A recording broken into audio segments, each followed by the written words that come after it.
본 방송에서 제공하는 보험 정보는 투자 판단에 대한 조언입니다. 보험, 펀드 등의 가입은 투자자 자신의 판단과 책임에 따라 그 결과가 투자자 본인에게 귀속됨을 양지하시기 바랍니다.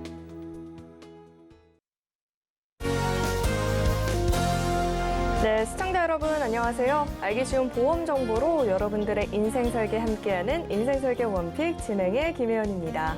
네, 요즘 주위에서 손소독제 굉장히 많이 보이죠. 그런데 이 손소독제를 사용하다가 실수로 눈에 튀거나 먹어버리는 사고가 늘었다라고 합니다. 이렇게 위생을 생각해서 한 행동이 되려 나에게 피해를 줄 수 있다라고 하니까 굉장히 안타까운데요. 사고라는 게 늘 이렇게 예기치 못한 순간에 발생하기 마련이잖아요. 이럴 때 조금이라도 힘이 되어줄 해결책이 필요하다면 오늘 저희 방송 끝까지 함께 해보시길 바라겠습니다. 네, 또 저희 인생설계 원픽은요, 유튜브로도 시청이 가능한데요. 유튜브에 서울경제TV 검색하시고 실시간으로 함께 보시면 좋을 것 같습니다.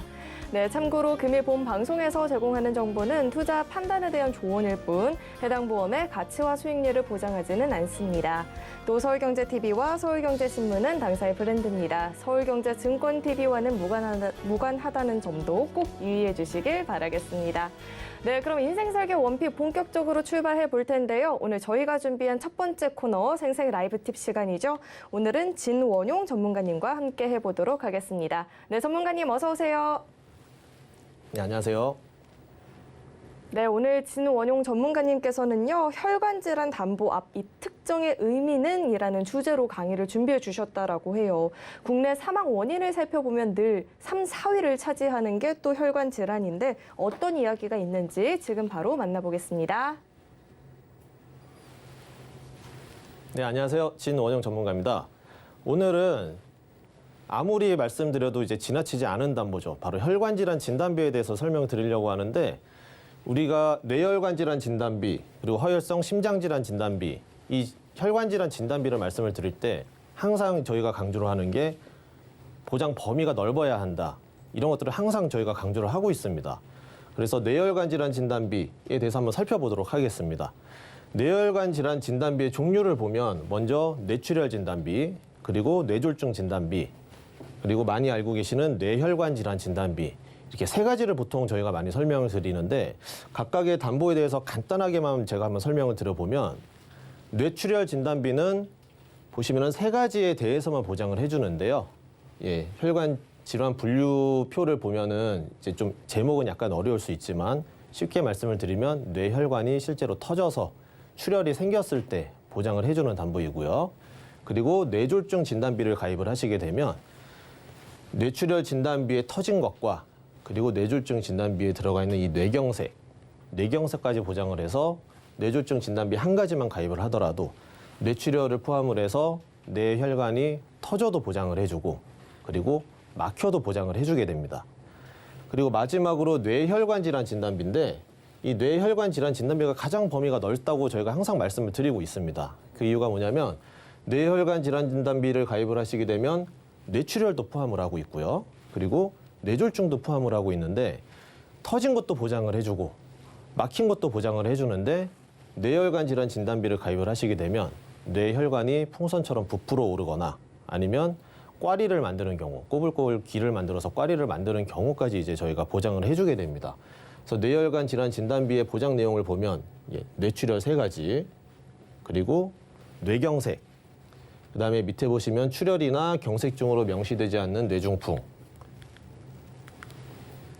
대뇌동맥 협착이나 아니면 기타 뇌혈관 질환, 폐혈되지 않은 박리, 대뇌동맥류, 그리고 어린이 보험에 많이 들어가 있는 담보죠. 모야모야병 이렇게 많이 보장을 해주게 되는데 우리가 뇌혈관 질환 진단비가 중요하다고 말씀드리는 것 중에 하나가 뇌혈관 질환의 바로 초기 증상 때문이거든요. 이 초기 증상이라고 하면 뇌혈관이 당뇨가 있다든지 아니면 고혈압이나 고지혈이 있어서 뇌혈관에 어떤 지방이나 이런 것들이 콜레스테롤이나 이런 것들로 인해서 뇌혈관이 좁아졌을 때 좁아지게 되면은 혈관의 압력은 상승을 하게 됩니다.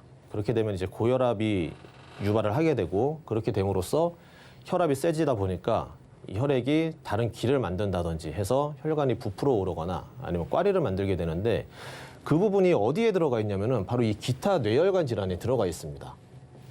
그래서 기타 뇌혈관 질환이라는 담보가 가장 중요하기 때문에 저희가 뇌혈관 질환 진단비를 준비를 해야 된다.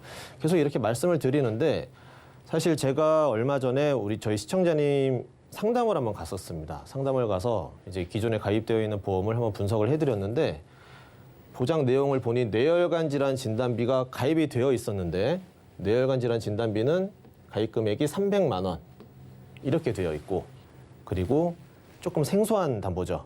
특정 뇌혈관 질환 진단비가 1,500만 원 이렇게 가입이 되어 있었습니다. 그래서 우리 시청자님은 방송에서 많이 봤던 그리고 전문가들이 항상 얘기했던 뇌혈관 진단비가 나는 합해서 1,800만 원이 가입이 되어 있습니다. 이렇게 말씀을 해주셨는데 실제로 특정 뇌혈관 질환 담보를 한번 살펴보면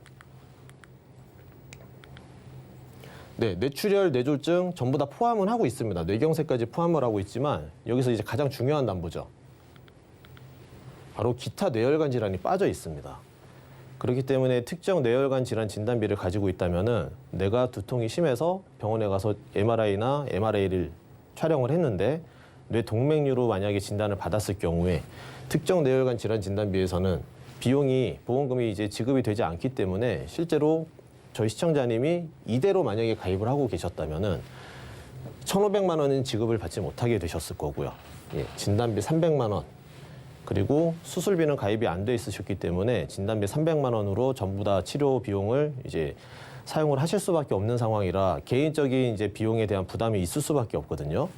그래서 이런 뇌혈관 질환 그리고 특정 뇌혈관 질환에서 가장 중요한 이 기타 뇌혈관 질환 이게 얼마나 중요한지 조금 생각을 해보시고 우리 이제 방송 보시는 시청자님들도 지금 증권 한번 꺼내보셔서 내가 가입되어 있는 뇌혈관 질환 진단비가 뇌출혈인지 아니면 뇌졸중 진단비인지 아니면은 뇌혈관 질환 진단비인지 한번 살펴보시고요. 마지막으로 뇌혈관이긴 뇌혈관인데 앞에 특정이라는 단어가 좀 붙어 있다면은 이것은 반쪽짜리 뇌혈관 질환 진단비라고 보시면 되기 때문에 이 부분에 대해서는 다른 이제 아시는 전문가님들 통해서 한번 점검을 받아보실 필요가 있으십니다. 그리고 심장 질환에 대해서도 한번 제가 이제 말씀을 드릴 건데 특히 젊으신 분들 같은 경우에는 나는 뇌혈관 질환, 뇌 동맥류하고는 조금 거리가 멀다 이렇게 생각하실 수도 있습니다.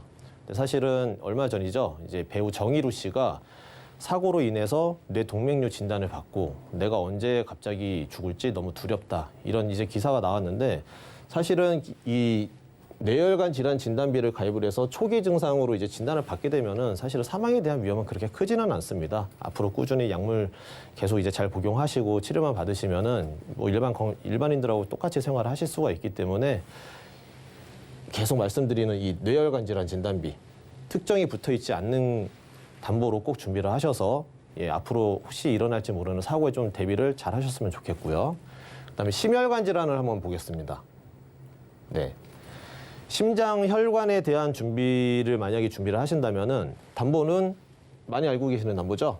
네. 급성 심근경색증 진단비.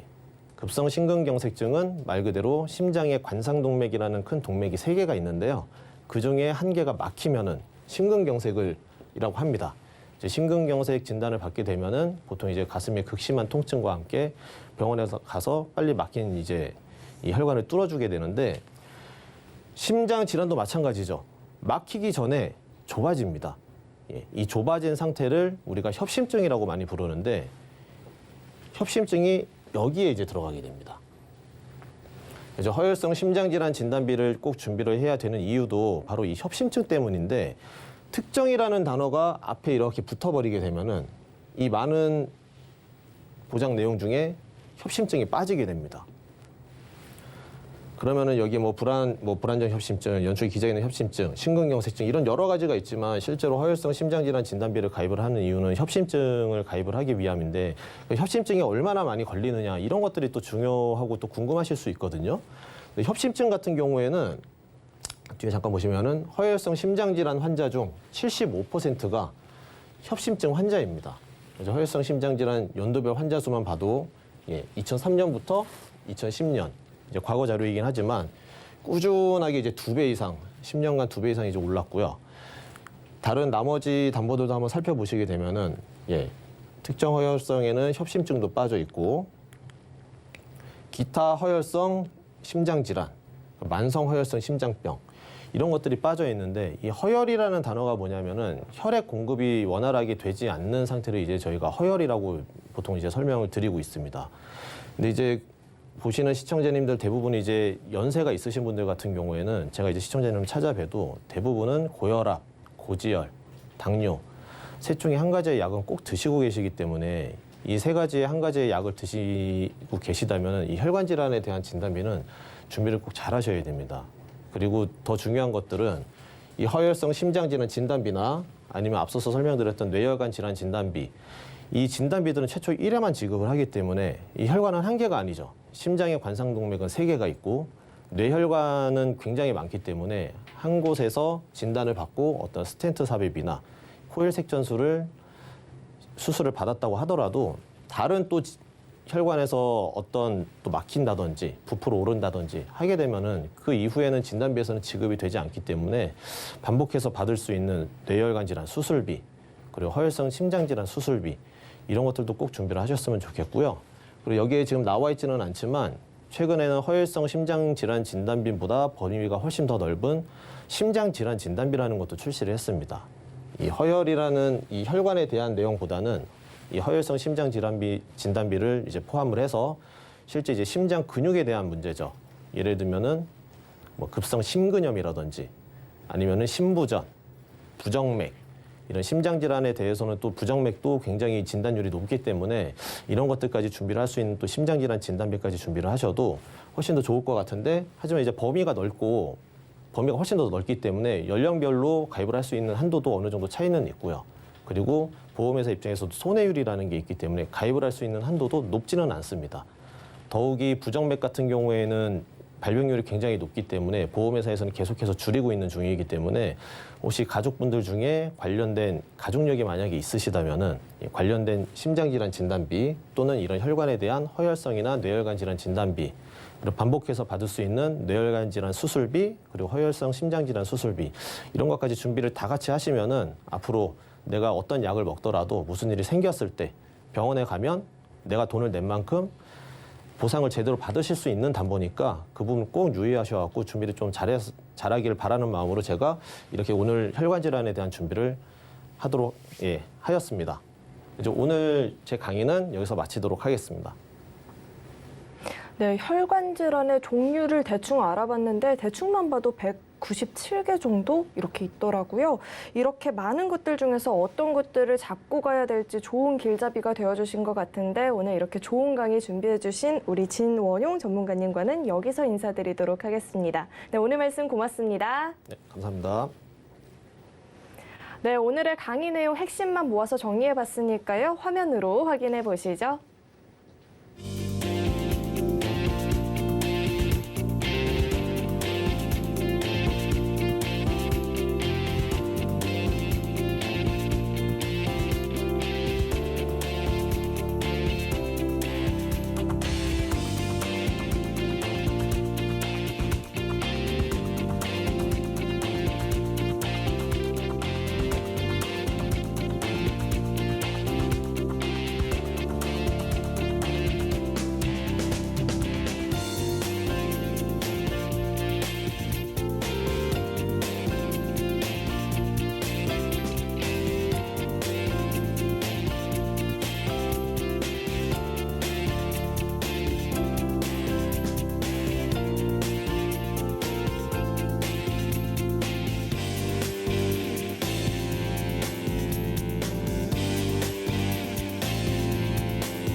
인생 설계에 있어서 무엇보다 중요한 건 현명한 선택이겠죠. 오늘 그 선택에 도움을 주실 두 분 자리에 모셔봤습니다.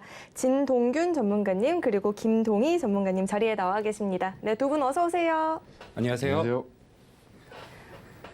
네, 오늘은 또 어떤 주제로 이야기 나눠보면 좋을지 오늘의 주제 화면으로 확인해 보시죠. 네, 오늘의 첫 번째 주제는 실손 의료보험입니다. 제2의 건강보험이라고도 불리죠. 건강보험이 보장하지 않는 의료비를 보장해주기 때문에 많은 분들이 가입한 보험이기도 합니다. 네, 오늘의 주제가 이렇게 공개가 됐는데 주제 선택해 주신 이유는 어떤 게 있을까요? 일단 실손의료보험을 모르시는 시청자님은 사실 많지는 않을 거라고 생각을 합니다. 그만큼 이제 시청자님들 입장에서도 나한테 도움이 되고 관심이 많은 보험 중에 하나라고 생각이 드는데요. 근데 이러한 실손의료보험도 시간이 지나면서 좀 변화를 해왔었는데 2009년 7월 이전에는 저희가 이제 편히 분류를 해서 1세대 실손보험이 판매가 됐던 시기입니다. 이때는 자기부담금이 굉장히 낮았었거든요. 그러니까 내가 병원에 가도 내가 낸 치료비를 거의 되돌려받을 수 있었기 때문에 굉장히 인기가 많았던 시점의 실손의료비인데 이게 2019년 7월에 이제 종료가 되는 거가 2009년 초반에 예고가 되면서 굉장히 많은 분들이 가입을 했었고 2009년 7월 이후에는 이제 2세대 실손이 출시가 됐고 2013년 즈음에 또 자기부담금이 높아진다라는 소식에 굉장히 많은 분들이 지인 설계사분들을 통해서 많이 준비를 했었는데 이 사이에 가입했던 실손의료보험 가입자 수가 1,000만 명 가까이 된다라고 하거든요. 근데 이때 많이 트라이를 했었는데 실손보험을 가입을 하려고 했었는데 갖고 계시는 병이 있으시다라든지 아니면 내가 현재 고련약을 먹거나 아니면 당뇨약을 먹고 있던 이런 만성 질환자들을 보험사에서 거절을 하게 되면서 그냥 지레짐작 이제 포기를 하시게 된 거죠. 시청자님 입장에서는 나는 더 이상 실손보험은 가입이 안 되는 건가 보다 생각을 하고 이제 포기를 하고 계시다가 2017년 이후에는 이제 유병력자 실손이라는 게 출시가 되고 보험사 입장에서도 많은 가입자들을 유치하기 위해서는 좀 인수심사를 낮춰줬던 시기가 있었거든요. 근데 이때 친구는 누구는 가입이 됐다라던데 이런 상황들이 있었는데 이때 이제 포기하고 계셨던 시청자님들께서도 방법이 있으니 한번 살펴보시라라고 해서 오늘의 주제를 선택을 하게 됐습니다. 네, 실손 의료보험은 사실 비급여 항목을 지원받을 수 있다는 이야기 들으면서 많이들 가입하기도 했지만 사실 만성질환이나 고령자분들은 가입이 제한이 됐었죠. 과거에는 이제는 그 가입 문턱이 많이 낮아졌다라고 이야기해 주셨는데 구체적으로 어떤 사례를 만나보셨을까요? 네, 지금의 사연자이신 분은 이제 71세 여성분이신데 기존에 이제 한 2010년쯤에 실손보험에 이제 가입을 사실 하시려고 했던 거죠. 근데 갖고 계셨던 게 협심증의 소견도 있었고 당뇨약을 드시고 있었기 때문에 당시에 보험사들은 그 병력에 관련돼서는 실손보험을 거절을 했던 때였거든요. 근데 막 주변의 친구 얘기를 들어보니 친구분들은 또 실손보험을 최근에 또 가입을 하셨다라는 거예요. 그러다 보니까 좀 71세 정도 되시다 보니까 약간 좀 불안한 마음이 있으시잖아요. 그래서 저희한테 이제 사연을 좀 주시게 됐던 건데 현재 지금 가입 내용을 먼저 좀 살펴보면서 찬찬히 말씀을 드려볼게요. 기존에 이제 M생명 건강보험을 가입이 되어 있으신데 요거는 10년 납 80세 만기입니다. 근데 이제 이미 납입을 완료가 되신 상품이에요. 요거는 이제 유지만 하고 계시다가 혜택만 받고 80세 시점에 또 만기 환급금이 존재하는 상품이기 때문에 그때 만기 환급금도 수령하시면 되는데 내용을 보게 되면은 일반 사망, 그러니까 사망하셨을 경우에 사망보험금 1,000만 원과 일반암 진단금 1,000만 원, 그리고 뇌졸중 진단금 1,000만 원, 급성심근경색증 진단금 1,000만 원과 여성 10대 질병이라고 해서 여성분들이 갖고 계시는 생식기 질환이라든지 기타 질환에 대한 것들의 수술비가 최대 300만 원과 표에는 나와 있지는 않지만 여성 10대 질병 입원비가 한 6만 원 정도가 있고요. 기타 특약들 포함해서 이렇게 가입이 되어 있으십니다. 두 번째로는 L손에 간편 건강보험을 가입을 하셨어요. 가입 시기는 2017년 정도신데요. 그러니까 계속 관심이 있으셨던 거죠. 기존에 하나 정도의 보험을 갖고 계시다가 계속 이제 트라이를 하셨던 건데 이때는 간편보험이 2017년 정도부터 출시가 됐다라고 보시면 됩니다. 가입 내용을 살펴보시게 되면은 상해 사망이 5천만 원, 그리고 질병 사망이 2천만 원, 일반암 진단금이 2천만 원, 뇌출혈 그러니까 뇌졸중이나 뇌혈관이 아니라 뇌출혈 진단금이 2천만 원이 있으시고 마찬가지로 허혈성이 아니라 급성심근경색증 진단금이 2천만 원 있으시고 기타 특약으로는 상해로 인한 수술 받으셨을 경우 50만 원, 질병 수술 받으셨을 경우에 20만 원, 그리고 암 수술 받았을 경우에 100만 원 정도가 들어가 있어서 보험료는 13만 1,310원으로 20년 동안 납입을 하시고 100세까지 보장받으시는 비갱신으로 준비를 하고 계셨습니다. 몇 가지 좀 문제점을 말씀을 드리게 되면요. 첫 번째로는 이제 짧은 주기의 갱신 보험인 거예요. 뭐 저희가 10년, 20년이 아니라 5년 단위의 갱신 보험을 가입을 하고 계신 것들이고 현재 갖고 계신 질환들이 협심증이나 당뇨이신데 그 해당되는 질환에 대해서 보장 범위가 넓게 가입이 된 게 아니라 굉장히 협소하게 되어 있거나 빠져 있는 부분들이 있다라는 게 조금 단점이라고 볼 수가 있고 이제 가장 지금 가입하고 싶어 하시는 실손보험의 부재가 총 3가지 정도가 좀 문제점을 짚어볼 수 있을 것 같습니다. 71세라면 사실 그 누구보다도 보험이 필요한 시기잖아요. 허술하면 절대 안 될 것 같은데 어떤 네. 해결책이 있을까요? 지금 가장 첫 번째가 사실은 실손의료보험 가입이잖아요. 계속 말씀드렸듯이. 그래서 실손의료보험을 가입을 하게 되는데 연세가 71세세요. 근데 일반 실손 같은 경우는 65세까지 가입이 가능하시거든요. 그렇게 되면 71세이신 분들은 선택하실 수 있는 게 유병력자 실손의료보험이라는 게 있습니다. 여기에서 보험사에서 물어보는 거는 5년 이내에 뭐 암이나 협심증이나 급성심근경색증과 같이 좀 중대한 질환 10가지에 해당이 되는 거냐, 아니면 2년 이내에 입원 수술력이 있으시거나 아니면 3개월 이내 의사로부터 새로운 뭐 질병에 대한 진단을 받거나 재소견, 의심소견을 받으신지 있는지 요 문항만 통과가 되면 가입이 되는 게 유병력자 실손 의료보험이라고 생각을 하시면 되는데요. 자세한 내용은 뒤에 말씀드리고 먼저 건강보험에 대한 이제 그 해결책을 드렸던 것부터 좀 살펴보도록 하겠습니다. 기존에 이제 M생명 같은 경우는 M생명 건강보험 같은 경우는 유지를 하시면 되는 거라고 제가 말씀을 드렸었거든요. M생명 건강보험은 내용이 그렇게 납입하시는 금액 대비해서 굉장히 좋은 부분이고 또 80세 만기 시점에 환급금이 526만 원 정도가 발생이 되세요. 그러니까 납입한 금액의 70~80% 정도 돌려받는 거다 보니까 이거는 잘 유지를 하셔서 혜택을 받으시면 될 것 같고요. 제안을 드렸던 게 L손해 경할증 간평보험 을 저희가 제안을 드렸습니다. 이 회사를 선택한 이유는 71세 여성분들 같은 경우는 앞서 뭐 진원영 전문가도 얘기를 했지만 혈관 쪽에 대한 진단비가 많이 들어가지가 않습니다. 200만 원, 간혹 풀려서 500만 원인 경우가 있는데 잠시 이때는 스팟으로 좀 가입 한도를 좀 넓게 열어놨던 적이 있었어요.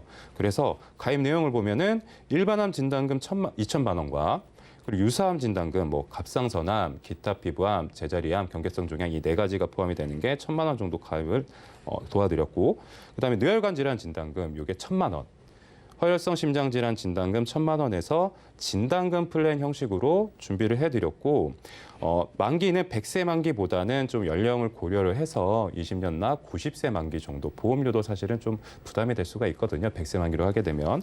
그래서 납입보험료는 71,650원 이렇게 제안을 드렸고요.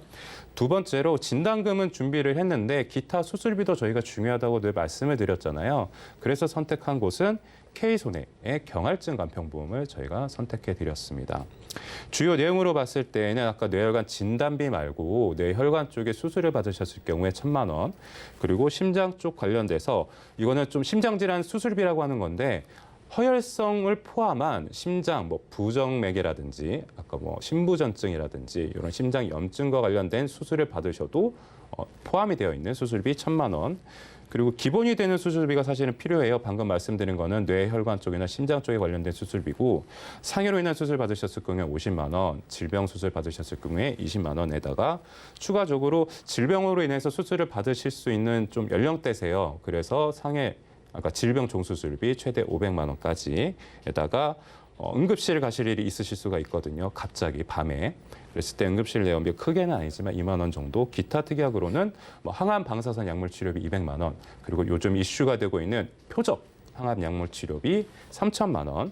가입이 많이 안 되는 이유는 연세가 좀 있으시기 때문에 그렇습니다. 최대 한 회사에 7천만 원이나 1억까지 가입하지만 연령별 제한이 있다라는 점. 그리고 뇌나 허혈성으로 입원하셨을 경우에 입원 일당, 뭐 질병 입원 일당 1만 원 넣으면 이 연세에서는 거의 2만 원 정도 가까이 하거든요. 근데 뇌나 허혈성, 지금 이 사연을 주신 여성분께서는 협심증이 있으시고 당뇨약을 드시기 때문에 해당 관련된 입원 일당을 넣게 된다라고 하면은 적은 금액으로도 보완이 가능하기 때문에 이렇게 해서 보험료는 32,300원. 대신에 이제 비갱신형은 아니라 이 회사의 조건은 20년 갱신형 조건이었습니다. 그리고 마지막으로 유병력자 실손보험을 준비를 해드렸습니다. 가장 사실은 원했던 보험이라고 보시면 되는데요. 내용으로는 이제 상해로 입원하셨을 경우에 1년에 5천만 원 한도로 보상이 되고 질병도 마찬가지로 입원하셨을 경우에 5천만 원 한도 그리고 상해 통원이나 질병으로 통원하셨을 경우에는 20만 원 한도로 보상이 되게 되는데 자기 부담금이 일반 실손과는 다른 게 30% 정도가 된다라는 점 그리고 약제비는 보상이 되지 않는다라는 점을 유의하셔야 되는데요. 근데 보험료를 봤을 때는 8만 175원이거든요. 유병열차 실손보험은 매년 보험료가 갱신이 되고 3년마다 재가입을 하셔야 되는데 출시되어 있는 모든 회사의 종부권은 동일하지만 보험료의 차이가 있습니다. 지금 이 H손해 같은 경우는 저희가 심사를 넣어봤을 때 가장 저렴한 상품으로 제안을 드렸던 거고 최대 비쌌던 거는 10만 원이 넘었기 때문에 이런 부분들을 혼자 알아보시기가 어려우시다라고 하면 전문가랑 꼭 상의를 해서 준비를 하시는 게 좋을 것 같습니다. 그래서 지금 제안 드렸던 거를 좀 간략하게 리모델링 전후 비교를 해드리면은 기존에는 암 같은 경우는 일반암 진단비가 3천만 원에 유사암이 굉장히 적었어요. 300만 원 정도였는데 리모델링 이후에는 일반암 진단비 3천만 원과 유사암 진단비 1,100만 원에 표적항암 약물 치료비도 3천만 원이 늘었고 항암 약물 치료비도 200만 원이 늘었습니다. 그리고 뇌와 관련된 것들은 범위가 좀 좁았죠. 뇌졸중 진단비 1,000만 원과 뇌출혈 진단비 2천만 원 이렇게 가입이 되어 있으셨는데 변환을 해서 뇌혈관 진단비 1,000만 원과 뇌졸중 진단비 1,000만 원, 거기다 수술비 1,000만 원, 심장 마찬가지로 급성심근경색증, 심장의 11%밖에 해당이 되지 않는 급성심근경색증 진단비 1,000만 원이었는데 이 부분도 허혈성 심장질환 진단비 1,000만 원, 급성심근경색증 진단비 1,000만 원, 그리고 심장질환 수술비 1,000만 원 하고 기타죠. 수술 쪽으로도 조금 보완을 하고 해서 리모델링 전 보험료가 13만 1,310원이었어요. 하나가 납입이 끝난 게 있으셔서 리모델링 후에는 건강보험만 봤을 때는 10만 3천 원 가량이 되는데 여기에 유병열차 실손보험이 추가적으로 돼서 총 보험료는 18만 4천 원으로 좀 다소 늘어났지만 보장이 어마어마하게 사실은 는 부분들이거든요. 기존에 아예 안 됐던 것들이 된다라고 보시면 되는 것들이고 기존에 뭐 갱신 같은 경우도 비갱신으로 돌린 점에서 총 납입하시는 보험료도 좀 다소 줄었다라고 생각하시면 될 것 같습니다. 네, 유지할 건 유지하고 진단금부터 수술비 또 유병자 실손까지 알차게 챙겨봤는데 그럼 그 밖에 또 어떤 주의사항이 있을까요?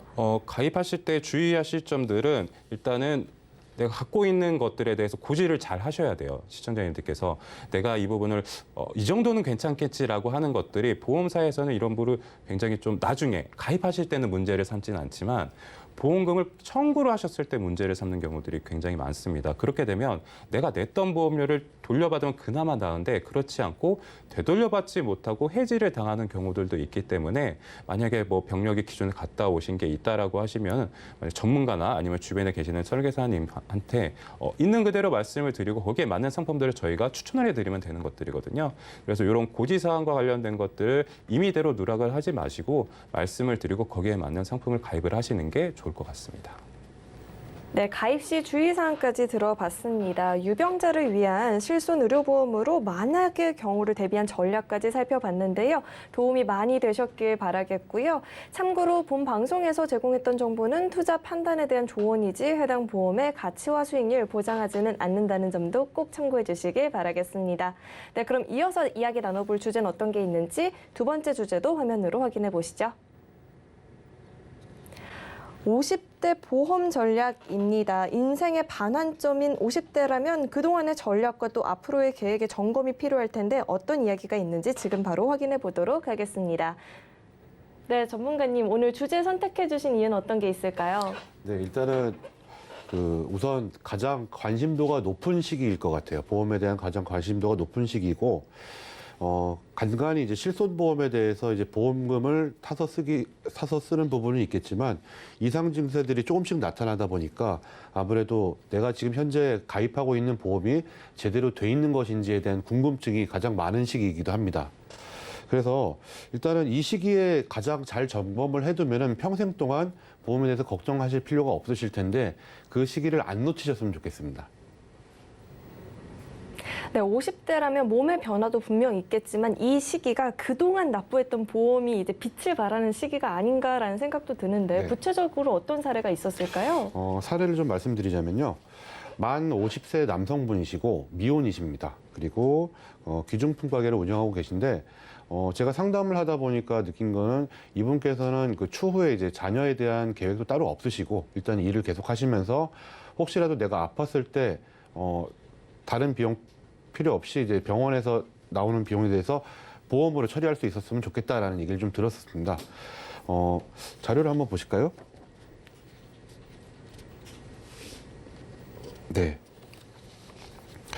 가지고 계신 보험을 두 건을 갖고 계셨는데 하나는 A생명의 종신보험 하나 갖고 계셨고 그다음에 B손해보험의 기본적인 종합보험을 갖고 계셨습니다. 일단 A생명부터 좀 말씀드리자면은 질병사망 5천만 원, 그리고 상해사망 5천만 원, 뇌출혈 진단 4,500만 원, 급성 심근경색 4,500만 원, 그리고 암진단 2천만 원 이렇게 해서 23년 납이고 24만 6,700원을 납입하고 계셨어요.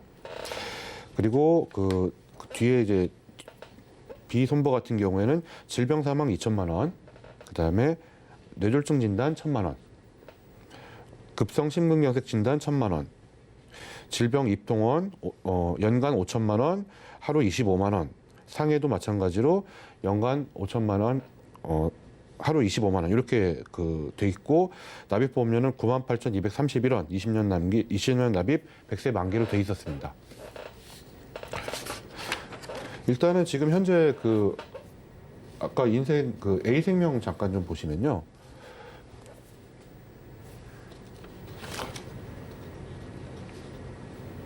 네. 질병 사망 5천만 원, 상해 사망 5천만 원이 거의 주인 질병 사망 5천만 원, 상해 사망 5천만 원이 주인 사망보험금 위주의 보험이었는데요. 그 보험 자체는 아까 제가 좀 우선 말씀드렸듯이 자녀 계획이 없으신 상황에서의 어떤 그 사망보험금은 큰 의미가 없기 때문에 이 부분을 좀 질병으로 돌리는 작업이 굉장히 많이 좀 필요했습니다. 그 부분을 이제 좀 추후에 좀 말씀드리도록 하고요. 일단은 지금 현재 상황에서는 손해보험 쪽은 제가 손을 댈 수가 없었던 부분인데 왜냐하면 이제 이분께서 가지고 계신 질병 자체가 양압기를 사용하셨고 양압기는 이제 수면 무호흡이 있을 경우에 이제 사용하게 됩니다. 그리고 메니에르 증후군이라고 해서 이명 증상이 있으셨고 그다음에 요로결석, 부갑상선, 그다음에 고지혈증의 증상들을 예전에 보험 가입하실 시기 이전에는 없었지만 그 이후에 질병이 발생하다 보니까 그 이후에 이제 약간의 이제 보험금을 타다 보니까 내 보험이 잘 돼 있나 이제 점검하다 보니까 발생한 경우가 사망보험금에 너무 집중돼 있었다. 그리고 두 번째는 아까 진원은 전문가께서 말씀해 주셨듯이 뇌출혈이나 급성 심근경색에만 집중이 되다 보니까 폭넓은 범위의 뇌혈관 질환 혹은 허혈성 심장 질환에 대해서는 전혀 보장이 없었습니다. 그리고 암 또한 문제가 있었던 부분이 뭐냐면은 암 2천만 원이 가입이 돼 계셨는데 그 중에서 이제 남녀 생식기암이라든지 아니면은 대장전막내암 같은 경우에는 빠져 있는 경우였습니다. 그 부분을 좀 보강하기 위해서 준비를 했었습니다. 네, 50대 미혼 남성이라고 이야기를 해주셨고 또 자녀 계획도 없다라고 하면 한눈에 봐도 불필요한 내용이 있는 것 같아요. 그리고 자녀 계획도 없고 결혼 계획도 없다라면 이후에 또 혼자 다 대비를 해야 될 것 같은데 어떤 해결책을 가지면 더 좋을까요? 일단은 제가 좀 말씀드린 부분에 대해서 좀 설계한 거는 뇌혈관 질환하고 허혈성 심장 질환에 대한 진단과 수술 그 부분을 강화시켜 드렸고요. 그다음에 암도 마찬가지로 남녀 생식기암이나 그다음에 대장전막내암이 일반암으로 포함된 암으로 변경시켜 드렸습니다. 그리고 이분은 앞으로 수술이나 이런 부분에 대한 걱정이 많으셨기 때문에 질병 종수술 그다음에 19대 수술들도 강화를 시켜 드렸고요. 그다음에 이제 요즘에 많이 얘기하시는 표적 항암 약물 허가 치료비를 추가적으로 보강을 해 드렸습니다. 그래서 지금 제가 A화재 유병자 보험으로 가입을 시키면서 납입 보험료는 조금 증가를 했습니다. 다만 이제 보장 범위는 좀 많이 넓어졌기 때문에 그 부분에 좀 변화가 있었습니다. 네, 이야기를 들어보니까 사망보험보다는 본인에게 더 필요한 보장들을 잘 챙겨갈 수 있었던 것 같은데 그럼 그 밖에 짚어주실 다른 주의사항은 또 어떤 게 있을까요? 예, 일단은 잠깐만요. 네, 기존에 말씀해 주셨던 걸 살펴보니까 기존에는 사망보험금 위주였던 게 이제 리모델링 이후에는 본인에게 더 맞는 보장이 됐잖아요. 네네. 이 밖에 또다시 우리가 또 집중해 봐야 될 키포인트 같은 건 또 어떤 게 있을까요? 일단은 보장에 구멍이 많은 부분 자체를 구멍을 메꾸는 작업이 가장 필요할 것 같고요. 지금 그 작업을 한 부분입니다. 그리고 기간 자체가 종신보험의 특약 기간이 80세에서 80세까지였다면은 이 부분을 100세로 만드는 부분이 중요했는데 그 작업을 지금 진행을 했었습니다. 네, 기존의 보장 기간도 좀 생각보다 짧았는데 이제 100세 시대라고 하잖아요. 50대라면 지금이 딱 절반인데 이 시점에서 기존의 전략에 대해서 점검도 해봤는데 앞으로의 전략에 대해서도 도움이 많이 되셨을 것 같아요. 네, 참고로 금일 본 방송에서 제공했던 정보는 투자 판단에 대한 조언이지 해당 보험의 가치와 수익률을 보장하지는 않는다는 점 다시 한번 안내해 드리겠습니다. 네, 그럼 저희는 이어서는요, 검색어 Q&A 시간으로 넘어가 보겠습니다. 네, 현재 이 시점 가장 뜨거운 보험 키워드에 대한 궁금증을 또 스피디하게 만나보는 시간인데요. 첫 번째 궁금증, 치액 절제술은 보험에 해당이 안 된다라고 하던데 이게 맞을까요?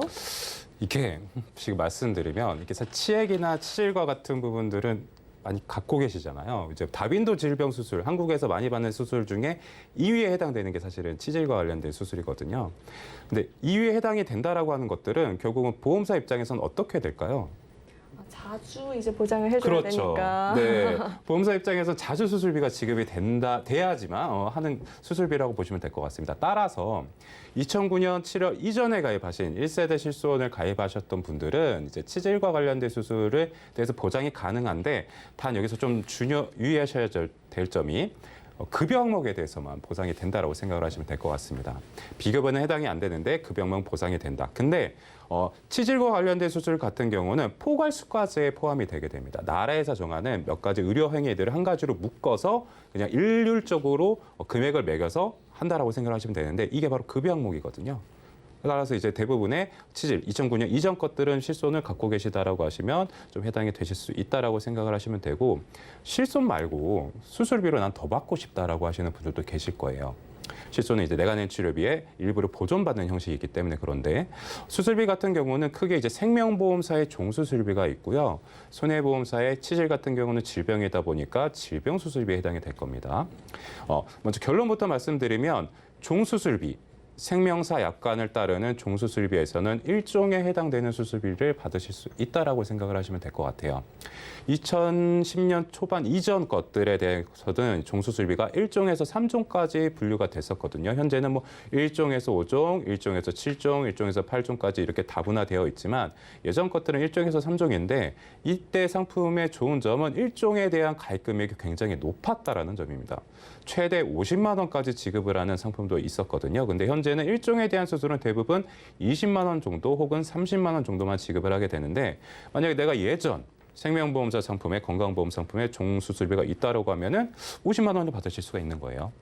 그리고 이제 뭐 최근에 가입하셨던 분들은 뭐 20만 원 정도가 해당이 되실 테고 만약에 내가 손해보험사 상품에로만 수술비를 준비를 하셨다라고 하시면 이건 좀 생각해 보셔야 돼요. 손해보험사의 질병수술비의 약관을 보게 되면은 치질, 그러니까 항문질환과 관련된 것들은 면책사항입니다. 따라서 내가 가입했던 질병수술비가 뭐 50만 원이다라고 해서 치질수술 받으셨을 경우에 해당이 되지는 않는다라고 생각을 하시면 되고 그런데 여기서 내가 엔대 수술비, 뭐 다빈도 질병 수술비라고 얘기를 하는데요. 다빈도 질병 수술비를 추가를 했는데 여기서 치액과 관련된 것들이 들어가 있다. 그럼 여기는 좀 해당이 된다라고 보시면 될 것 같으세요. 그래서 요거는 내가 갖고 있는 상품이 내가 갖고 있는 보험이 어떤 것들인지를 좀 살펴보고 하셔야지만 내가 치액 절제술에 대해서도 해당이 되는지 안 되는지 여부를 좀 살펴볼 수가 있을 것 같습니다. 네, 사실 이 수술이 2위나 차지하는지도 몰랐는데요. 아예 안 되는 게 아니기 때문에 본인이 가입한 보험의 약관을 잘 확인해 보셔야 될 것 같아요. 이어서 만나볼 궁금증은요. 수술비의 종류가 너무 많아요. 쉽게 이해할 수 있는 꿀팁 어떤 게 있을까요? 일단 수술의 종류를 세 종류로 한번 나눠볼게요.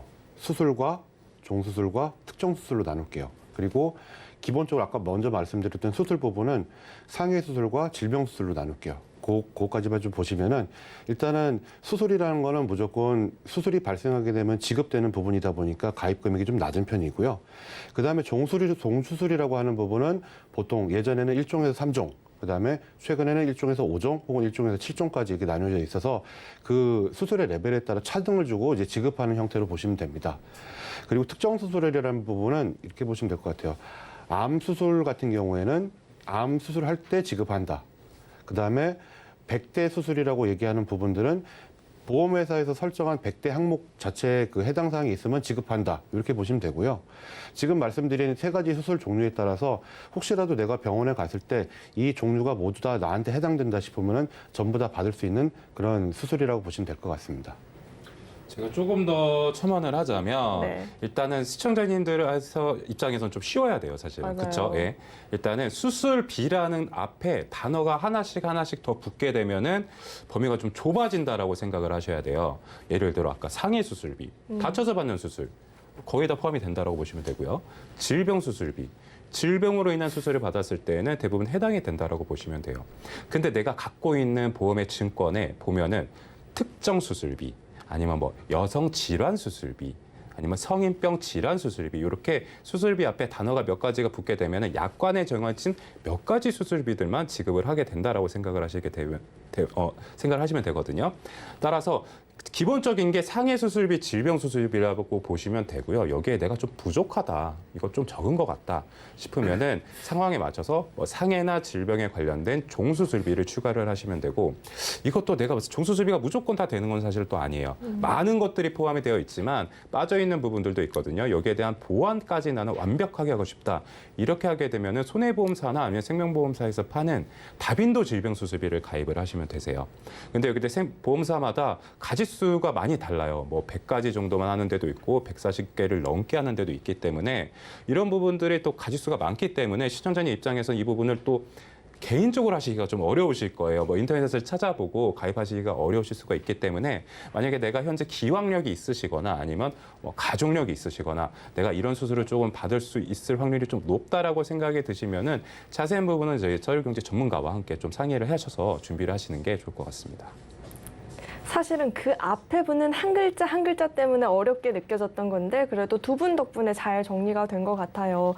다음 궁금증은요. 운전자 보험 중에는 보복 운전과 관련한 보험도 있을까요? 이거 너무 궁금한데. 네, 이게 저희가 운전을 하게 되다 보면 간혹 진짜 욕이 나오는, 그렇죠? 네, 있어요. 욕이 나오는 경우들이 간혹 발생이 되게 됩니다. 나는 이렇게 잘 운전을 하고 있는데 정말 운전을 좀 사납게 하시는 분들이 있거든요. 그러면 사실은 뭐 클락션을 울린다라든지 아니면 속으로 좀 욕을 하신다라든지 입 밖으로 내시는 경우도 있겠지만 어쨌든 이런 보복 운전을 당했을 때에도 보험사에서 보상해주는 특약이 있기는 있습니다. 네, 손해보험사에서 판매하는 운전자 상해보험이라든지 아니면 종합보험에 특약의 형식으로 부과할 수 있는데 사실 받을 수 있는 금액은 그렇게 크지는 않습니다. 회사별로 차이는 있지만 100만 원 혹은 200만 원 정도가 수령이 가능하시다라고 보면 되는데 근데 이게 내가 운전을 하고 있는데 블랙박스에 이 보복 운전이 찍혔다라고 해서 이 부분을 뭐 보험사에 제출하면 지급이 되느냐? 그렇지는 또 않습니다.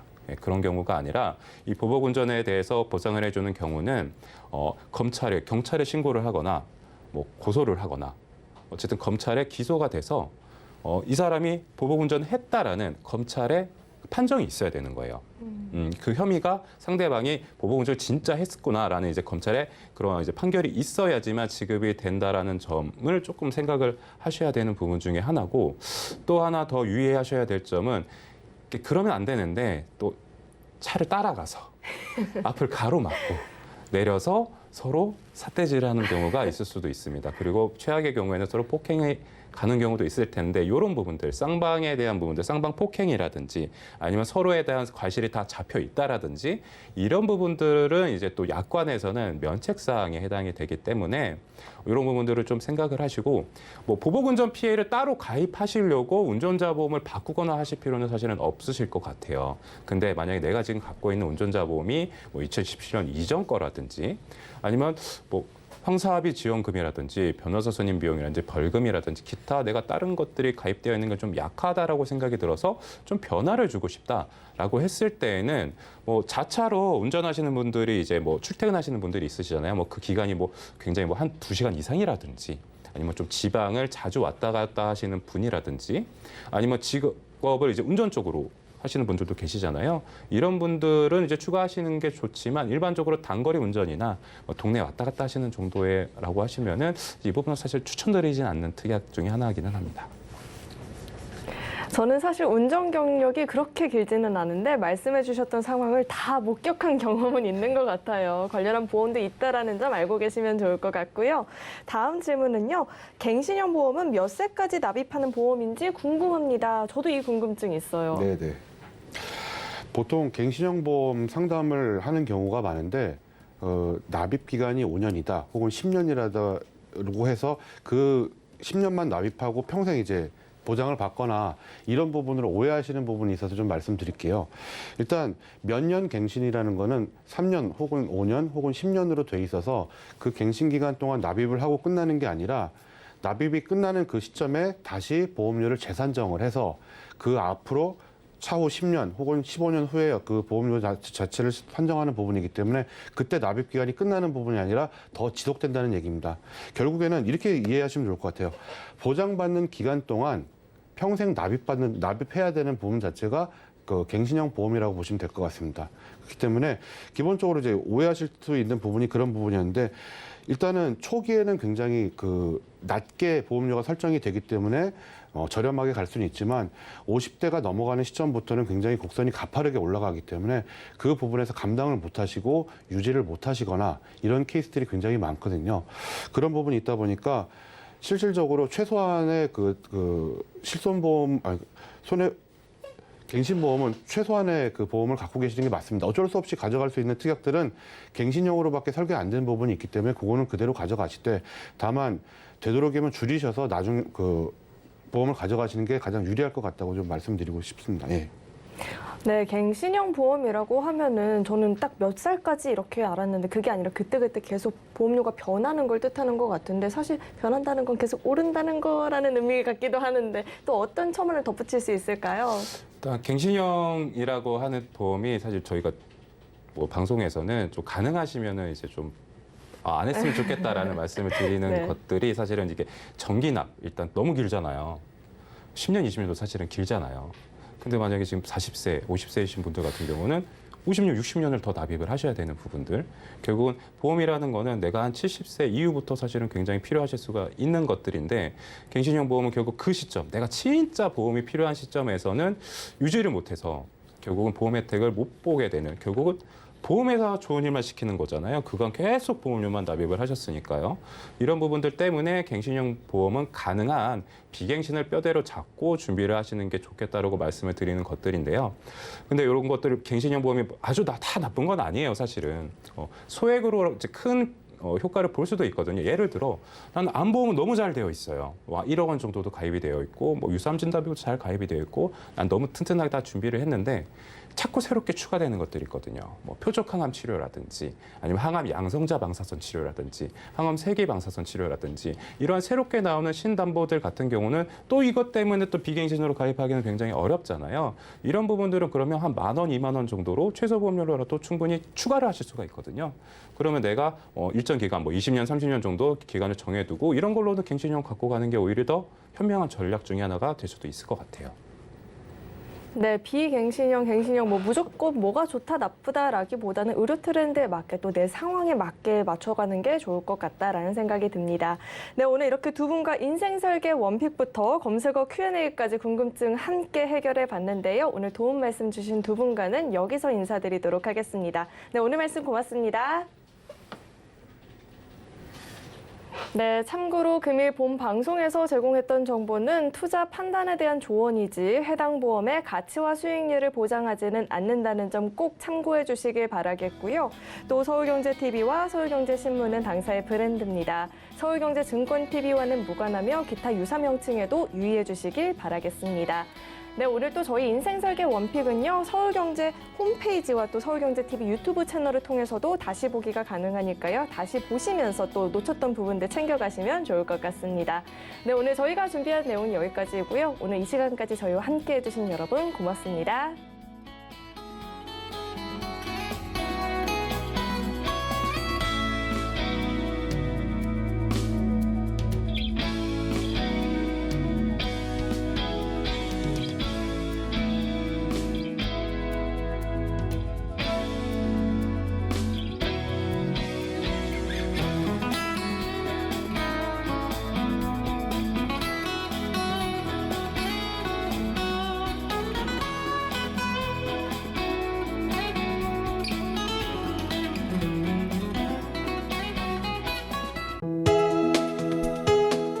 본 방송에서 제공하는 보험 정보는 투자 판단에 대한 조언입니다. 보험, 펀드 등의 가입은 투자자 자신의 판단과 책임에 따라 그 결과가 투자자 본인에게 귀속됨을 양지하시기 바랍니다.